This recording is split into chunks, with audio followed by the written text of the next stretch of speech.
Every day, we go through the motions, doing our jobs, living the new normal, and trying to keep it all together. Hi, I'm Amber Kraft, and this is The Afterthought, a podcast designed to light your internal fire as we speak with those who have been in the trenches and dug their way back out. So sit back and relax, because you're not going down this road alone anymore. Coming at you with another episode of the Afterthought Podcast. This is where we talk to up-and-coming, has-done authors who have come across tons of issues in their life, in their writing, and overcome them to give you some motivation to do that yourself. Today, I have with me Ruth Sparks, who has had those same issues and is getting things done. So, would you like to go ahead and introduce yourself, Ruth? Yeah, absolutely. I'm Rue, as you mentioned. I'm a writer, artist, designer, worn a lot of different hats in my lifetime. Right now, I'd more stick with just the writing. I have a novella out, Daylight Chasers, and I'm currently querying a novel, The Fable of Wren. I'm focusing a lot on novels about disability, LGBTQ matters, that kind of thing. I also have my website where I post flash fiction, short stories, a newsletter where I do author interviews and book reviews, that kind of thing. So I like to keep pretty busy. I love that you dabble in a little bit of everything. Yeah. And I think part of that comes from my marketing background. I worked in advertising for about a decade, a little bit over. I was a I started as a studio artist, and then I was a designer. Then I was a motion graphics designer, HTML animation developer. Then I was an art director, and then I started developing some chronic illness issues, and then became a writer. So a lot of hats, then nothing, and then writer. But it's kind of helped me know how to multitask and also learn different things, so that way I can dabble in a bunch of different projects at once, which is kind of nice. So I love that you have all that as a background. I mean, the advertising helps with the marketing, and then you love to animate and design and draw, and that's just another hat when it comes to self-publishing if you decide not to go the traditional route. Yeah, it definitely helped when I was thinking about publishing Daylight Chasers. Like, I didn't have to worry about, well, where am I going to get a cover from? How am I going to do the formatting? Like, I at least knew something about strategy and the marketing aspect. Even though I hadn't marketed books before, I at least understood like the background of like click rates of emails and that kind of thing. So it gave me the background, so I at least had more confidence in my ability to self-publish. So, and confidence is probably the key thing to doing that. Yeah. Now, you had this day job of doing advertising and wearing all those hats. When you started developing your autoimmune disorders, was it something that gradually came on where you had to slowly cut back, or was it something you had to make the decision, okay, this is happening, I have to quit? It was a slow progression, and it was a lot of things happening at once. So the job I was working at, there's this thing that happens in advertising a lot. Like, it's just part of the industry where you get hired at a job, and within a few years, there's a good chance you're getting laid off. And then you go to another job, and then within a few years you get laid off, because these big advertising agencies, they hire when they have big clients, and then when they lose those clients, they do layoffs. So I was in a position where I was going to get laid off because we had been losing clients. And I had made a decision then that I wanted to pursue drawing and illustrating for myself full time. But in order to do that, I had to have a full-time job that wasn't draining my creative energy, I guess, because I had tried doing freelance illustration while working in advertising, and it had never panned out. Like, I feel like there's a limit to how much you can do creatively at once. And I was like expending all of it at work. So I would come home and I wouldn't want to do any drawing. So I decided then I would do something like, I was a special education paraprofessional for a while, which was actually it was hard work, but it was really satisfying work. And it allowed me to really have like my own inspiration when I got home, which was great.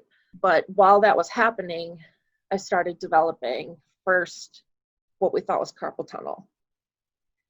And we kept doing all of these tests, like the standard first try braces, then we checked for the issues with the not arteries, the veins and all that. And all the tests just kept coming back negative and negative and negative and negative. And that's when I started developing pain in other areas, started developing pleurisy in my chest wall. And it just snowballed to more and more issues piling on and on. And it was actually about a year before I even got a diagnosis. So it was a year of a lot of working through a lot of pain. And after about a few months, I couldn't draw anymore. So it felt like I had changed my career so I could do what I loved, and I lost it. And that's actually when I started picking up writing. I needed the creative outlet, like it was how I processed things. And I had recently, within the past 2 years, my wife had passed away. And I had been using my art as a way to process that and connect with her. And when I lost that, I needed some other outlet. And writing was something that she actually did herself. So it was kind of like the obvious next step was, well, writing, yes, it's still something to do with my hands, but it's not as intensive. So I was able to write on the computer with less pain than I was able to draw. So I started with poetry, and then I went to short stories, and then on and on. Yeah, I love that. Sorry, I love that there's dictation and things for that reason, because you can't dictate drawing, but and being a way to connect, that I know from experience that helps ease the ache a little. Not that it'll ever be gone, but it definitely does help. So what would you say has been your greatest resource to help you along the way to help you with your writing, and that you think would help others? Any sort of community you can find. When I first started writing, there was a group of writers that every week, without fail, would meet at a coffee shop. Wednesday nights. We would be there for 3 hours, and sometimes we would just shoot the breeze and not get a single word written, but sometimes everyone would be silent and just typing. So, and it was just like really great to have the ability to just like raise your hand at some point and say, I have a problem, what do I do? Or I'm stuck, like, where do I go? Or even someone tell me to write because I really don't want to, but I need some encouragement. Like, just to have that community aspect where you're not just in your own bubble the whole time. Mm-hmm. And I found that later when I moved in the writing community on Twitter through people that like I would DM and I'd be like, hey, I'm having some issues. Like, you know, what would you suggest? Wherever you can find community, that's like so important, because it's such an isolating thing writing is. Yeah, I definitely found that when I moved and lived in Nebraska, I lost a writing community, and there wasn't that many writers around there unless you just wrote poetry or nonfiction. And I had that when I lived in Texas, and I have that here now. And thank God I found the AuthorTube community during that, because it really does affect when you don't want to write. You're just like, oh, whatever. But when you've got a community there, it definitely does help. So I totally get that. Now, I know you said you've only done short stories and flash fiction, but you are querying for a real big novel. So yes. Is there anything that you feel like even though you've done all that and you've worn all these hats, that you could be doing better in regards to either the writing or illustration or content creation? The thing I'm still learning is how I write best. Like, what is my efficiency? And I know that sounds like a little bit of a weird way to go about it, but especially in marketing, it was always about like, how quickly can you get something done? And that's not really how writing works. So I have difficulty with writing sometimes because I want it to be quick. And I'm learning how I best write, but without pushing it to the point where I'm writing quickly but not well. Because I can write quickly, but then I just have to edit it so much later, it defeats the purpose of writing quickly. So that's a balance that I'm still learning. Like, I'm used to like NaNoWriMo word wars where it's like, how many words can you get in a 15-minute spree versus like, okay, I have an hour. How many good words can I get down that I don't have to edit the crap out of later? True. Because I've found that editing is my nemesis. I do not like editing. I don't think very many people, I used to say no one, but I think very few people do. Yeah. The people that love editing, God bless their heart. I don't see how. I'm in the middle of editing my second novel, and I want to, I'm almost at the end, but I want to strangle the thing at sometimes. Yeah. So I get that. Now, I know you said you're trying to traditional publish, but you've also put yourself in the hat of self-publishing your novella on Amazon, which is on my TBR now because I want the actual book. I love what it sounds like it's going to be. I don't want to just Kindle it. So, yeah. But are you thinking about doing a little bit of both, or would you transition solely into traditional later? So, my hope is that I can, anything that's like a full novel, do traditionally. It's something that if I get an agent, I would have to talk with them about, what's the possibility of taking my shorter works and self-publishing those, because things like novellas and short stories, like, agents don't really want to touch those as much anyway, unless they're going for magazines. But the word length that my short works are usually at are like in this kind of no man's zone of like, it's too long for a short story, but it's technically too short for a novella. So it's like no one wants to touch it.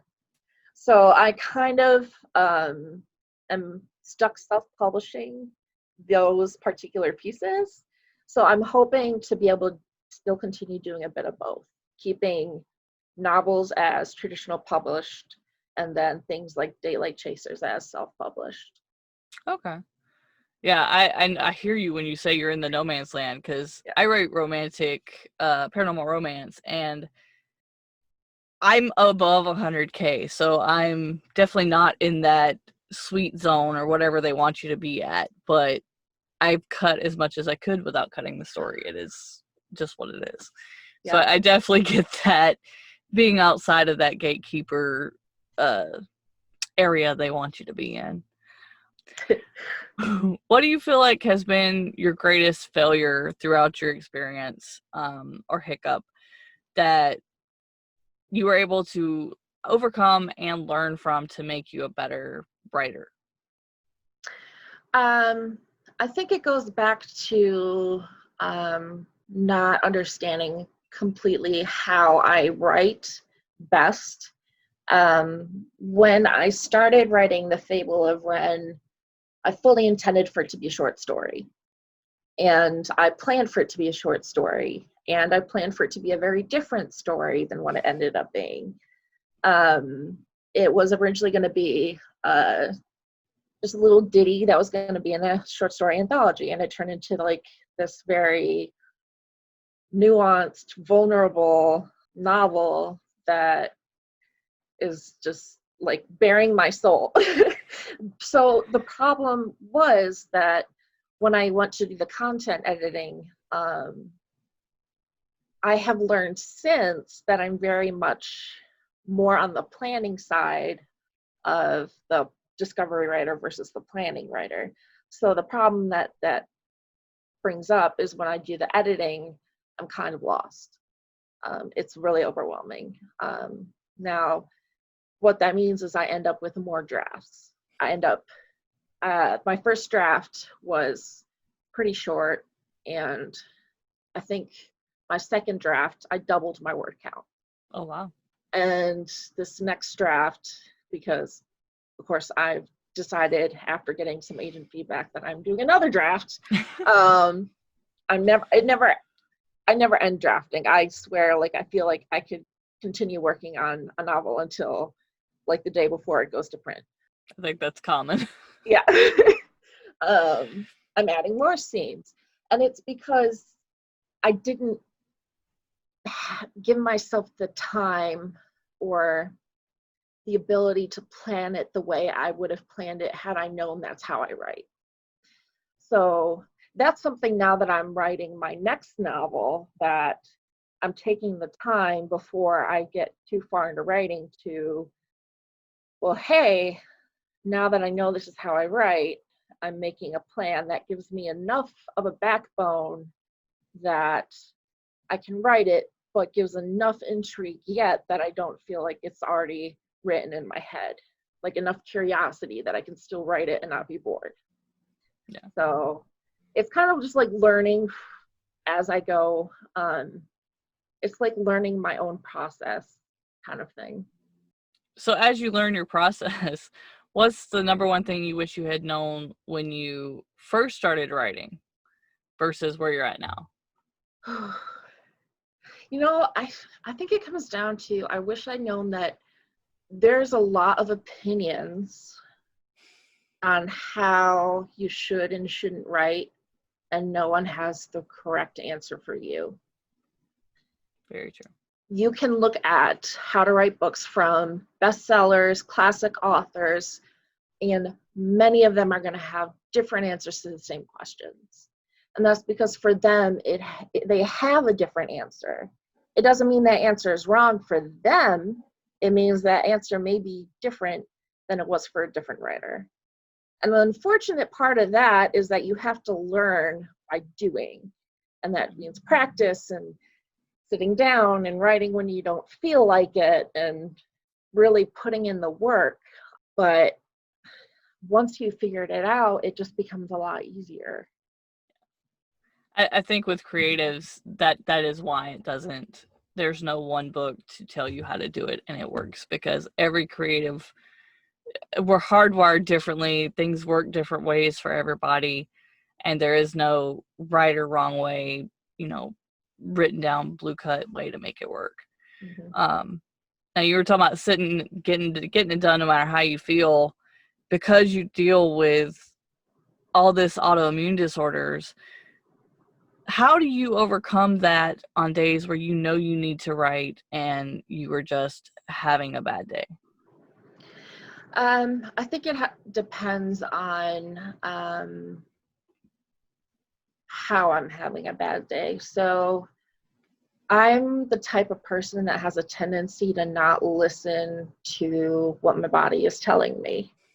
So I very often, I'm in pain all the time. Like, it's just what it is.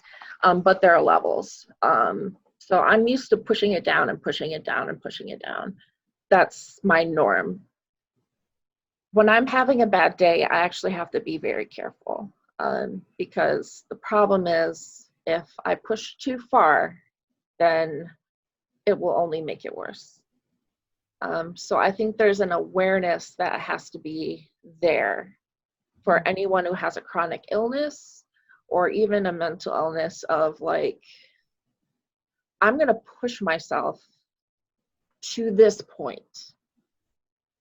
And as long as I'm here, I will push myself as much as I have to, because I'm not going to feel good here, but I can manage here. Right. Once I hit here, I need to stop because I will just make it worse. Once I'm up here, I'm just going to be hurting myself. And that's something that, unfortunately, you have to learn your own limits. The way my illness works is if I push myself to here, I end up in a flare-up, which means I can end up bedbound for a few days or a week. So I don't want to be here because then I'm really behind. Yeah. But if I can stay in this zone and just push through it over here, then I'm usually okay.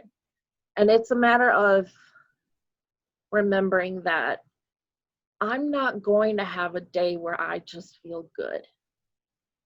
And I think that's the same for writing in general, wanting to always wait for that day where you feel inspired. Like you're never gonna, well, not never, but rarely are you gonna have a day where you just feel like the words are going to pop out of you like nothing.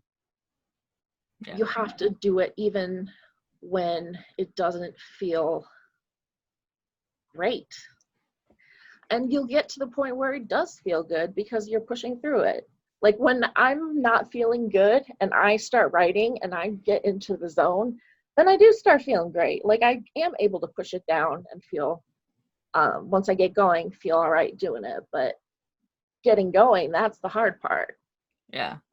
I definitely feel you when you're talking about knowing your limits, because I have a heart condition, and so there are things that I know I cannot do anymore, but I still will try on my better days because I also deal with chronic pain. But I have learned what happens when I push myself too far, and like you said, being bedridden for days, like that is no fun because your mind is going a million miles a minute and wanting you to do stuff, and your body's like, you're funny. Uh, so yeah, I think that's probably the most important thing you said there is knowing your limit. Being able to push it down is a great thing, but going over what you know is your limit is definitely not advisable.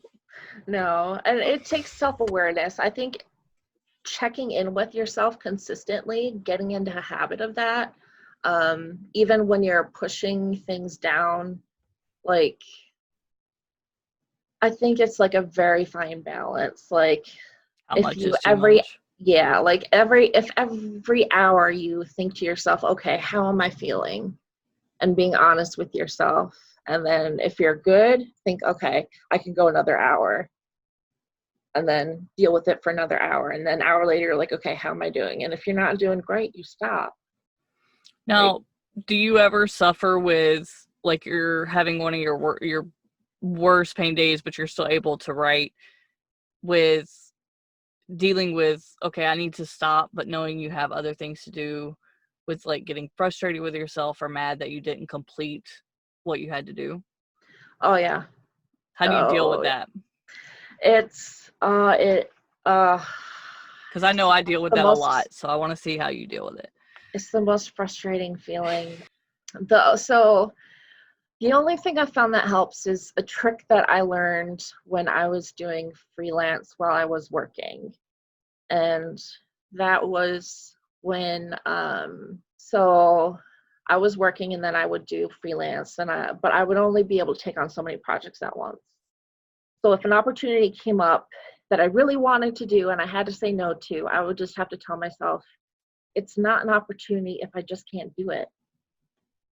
So reminding myself that, I guess, how would you say it? Like, it's not a problem if I just can't do it. Like, it's not my fault if I just can't do it. Like, it Yeah, is no. what it is. I mean, it's hard though. I mean, there's that unfairness factor of it. Like, you have the willingness, especially if it's just a body thing and your brain is like still going a mile a minute and you're like, why won't you do this, hands? Yeah. But yeah, it's very frustrating. Yeah, I have to And remind myself that if I tried to push and do it, that they're not going to get the best me. yeah, And that's not fair to them. So that's yeah, my trick. It's like, I could do this, but it's going to be detrimental to both of us. So yeah. That's why I was curious to see what yours is, because everybody has to have their trick when they deal with chronic pain. So what's the most important piece of advice that you would give to either the 10 years younger version of you or somebody that was maybe in the same position, either developing the same kind of illnesses or even just deciding to quit a job and go out on their own? Like, what advice would you give them? You know, there's a piece of advice I would even give to the me of last week. Okay. And it's something that I've only recently, I'm recently coming to terms with. It has to do with imposter syndrome. I had a friend ask me, I was talking about writing and feeling like I wasn't getting the feedback and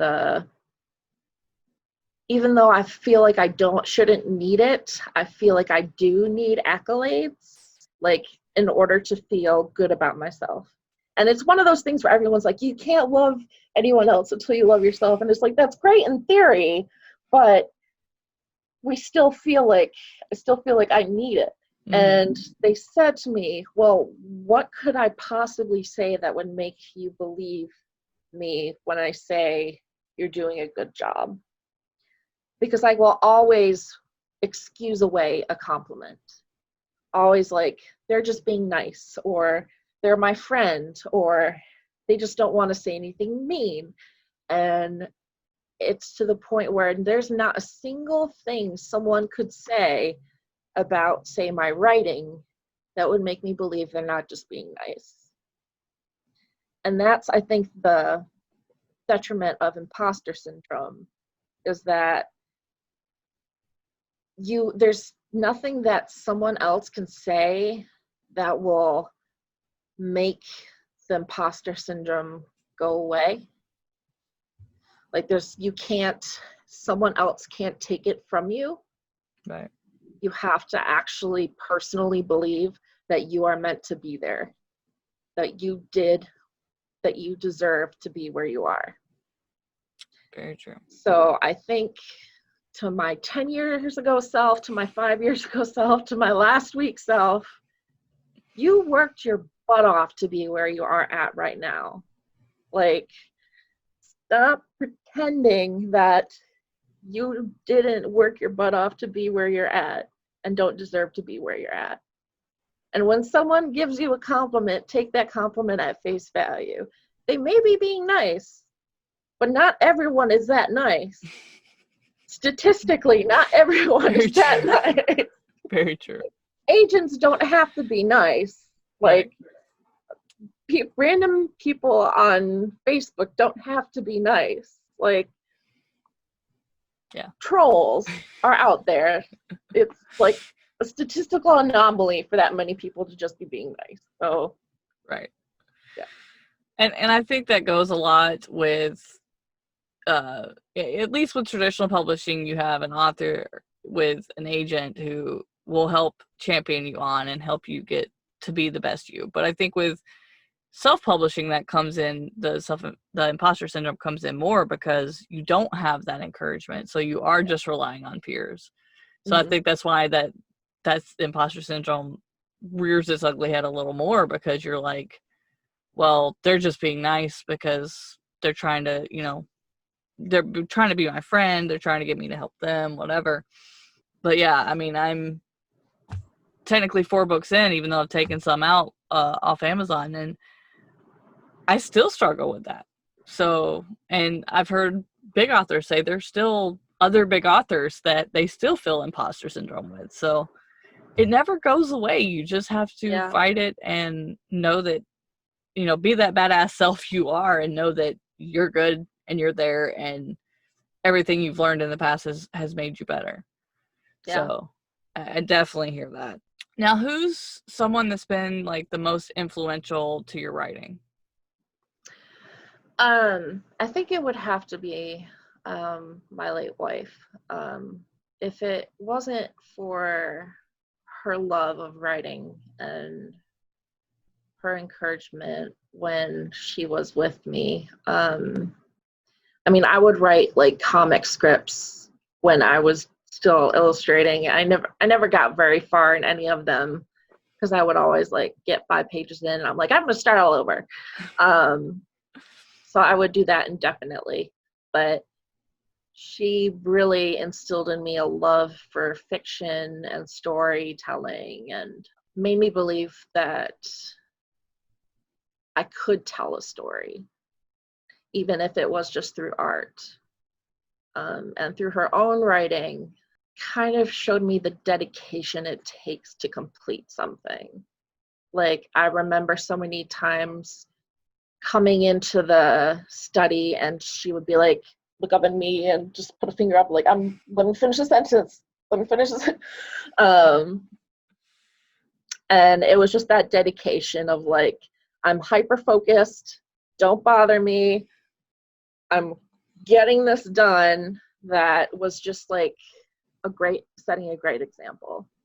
So I'm sorry for your loss, but I feel like that in a way you're carrying on her legacy by doing something she loved and you ended up coming to love too. So that really inspires me because I feel like I write for my cousin and my best friend who've passed, who were my biggest encouragements early on. So I definitely understand that one. And I feel like I said, it makes them live on to do that. So I hope you get published and are able to dedicate that first book to her.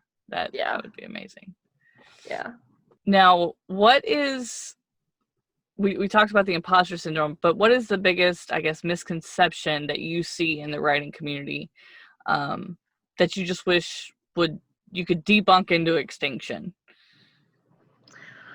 Oh, I was gonna say the part about all advice, the advice thing, but let's choose something different because we already talked about that.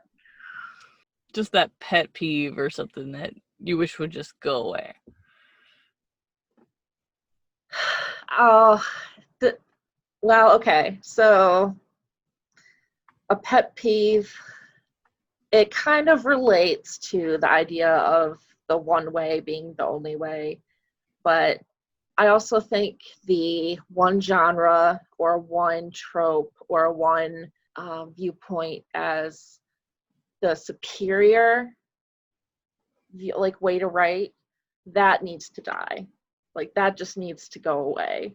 I see it in the writing community all the time, as thinly veiled as discussions of like, do you like to write in first person, or do you think it's appropriate to write in first person? And it's like, you're just wanting to diss on first person. And I think we have to understand that each genre, each POV, like, they're all just tools. They're all tools to tell a story. And whichever tool you use, like, just use it wisely. It's so easy to try and get on a high horse and try and defend yours as like the right way and the only way and everything else is inferior. But just let people write what they love. Like, different readers are going to love different things. That's why we have different genre sections in a bookstore. Like, yep. That's why they say everything's been done once. Well, if it's been done once, it's working. So, keep it going. Exactly. Yeah. Now, I have one question, my signature question I ask everybody. What is your favorite book that's been adapted to a movie? And which one do you like better? Okay, so I might get some flack for this one, but... No flack. Whatever you like. Your opinion. I kind of liked the Hunger Games movies. I really did. And so there's a reason for this. So the books were superior because, I mean, just the amount of detail they could go into was, there was a lot more they could follow. So the story was stronger. But there were just some scenes in those films that were so well done, that just were so emotional, and the cinematography was so well played that I just like, every time I see those scenes, I'm like, oh, that was so amazing. So yeah, but if you read the book, some of the cinematography, they got so close to the book that you almost didn't think it was possible to put that much detail in. I totally get that. I love that series. Yes. Now, you said that you had told me, I don't believe you said on here yet, but you have a short story on a podcast. What is that podcast name so we can be on the lookout for it? So I have one that's already out. It's on the podcast, Stories, Fables, and Ghostly Tales. And the story is called Reset. I think it's like number 521, episode 521. They have a lot of episodes. I'm not that far yet, so I'm looking forward to it. I actually watch them. So yeah. It is.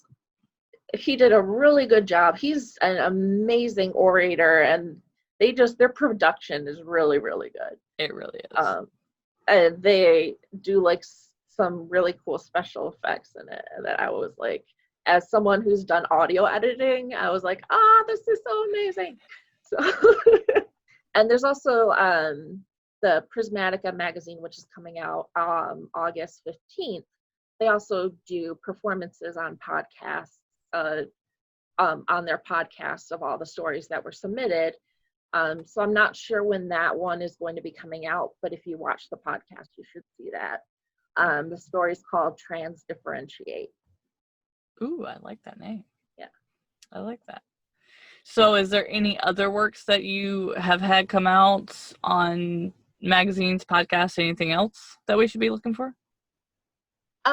So we do, not on any magazines or anything like that, but I do want to mention myself and Lou William on Twitter. We do something called Rulu Prompts. We do that on Twitter every other week. We do a prompt, and then you can submit flash fiction. So around 500 words. I always go over, admittedly. So, but I want to mention, that's something that anyone is welcome to submit. I host it on my site. So you can look back at all of the previous submissions, see what all different people have posted and all that. So that's okay. So with you saying that, where can our listeners, or for those of you who are watching this on YouTube, where can they find you most often? So if you want to hear me ramble, Twitter, it's Sparks_Writes is my Twitter handle. If you want to read some flash fiction, short stories, I've also linked to the podcast under my short story section on my site. And then I also have a link to Daylight Chasers on there. My website is ruesparks.com. There's also my author interviews and the book reviews on there. And you can also sign up for my newsletter. Okay. And we'll put all that in the show notes and the descriptions down below. So don't worry about that. If you missed it, you can go back. And if you're listening to the podcast in the show notes, I will have a link to the YouTube, so you can just get online and click to any of that as well. So I think that's all I got. Is there anything I didn't talk about that you want to? No, I think that's pretty good. I think we got everything covered. Okay. Because I always like to ask, because I ramble and I tend to get going on tangents. So make sure I covered everything and got everything going. Thank you for being here. This has definitely been, as somebody that deals with chronic pain and is looking to quit their job within a year, like definitely something I wanted to talk to you about and see how you overcame. And I really hope and think it'll help our listeners and viewers. So thank you. Yeah, absolutely. It was great to be on. All right. So this has been the Afterthought Podcast. Thank you for listening, or if you are watching on YouTube, and we will see you guys on our next episode. Hi guys, I hope you enjoyed this interview, and there are many more to come, so make sure you hit that like and subscribe button if you're on YouTube, and make sure you Follow this podcast, the Afterthought Podcast, for more authors and entrepreneurs and all of the like, and see how they went through the trials and tribulations in their life and made their life a success. If you'd like to be a guest, make sure you hit all of my links down below, and I will have them in the show notes as well to get a hold of me, or you can simply email theunknownseries@gmail.com and ask anything you'd like, or tell me a little bit about yourself and things you've overcome to get to where you are now. So with that said, I will have this podcast going every month and hopefully more in the future. So until the next episode, guys, this has been the Afterthought Podcast, and thanks for joining. Bye now.